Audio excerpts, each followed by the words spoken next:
Seorang bapak kos di daerah Gunung Pati, Kota Semarang, Jawa Tengah kepergok makan daging kucing saat digerebek sejumlah anak kos.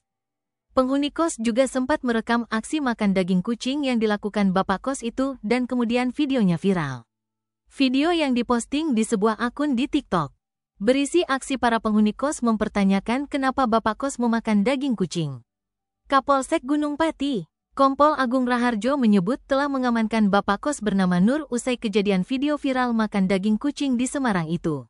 Ironisnya, dalam pemeriksaan yang dilakukan polisi kepadanya, Nur mengaku memang sengaja memakan daging kucing itu.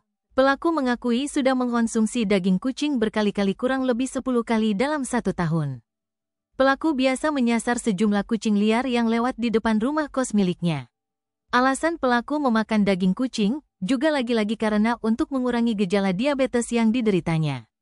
Dalam kasus ini, polisi mengamankan sejumlah barang bukti termasuk sisa tulang kucing, tempat memasak daging kucing dan senjata yang digunakan untuk membunuh kucing itu. Saat ini, pelaku dibawa ke Polrestabes Semarang untuk penyelidikan lebih lanjut.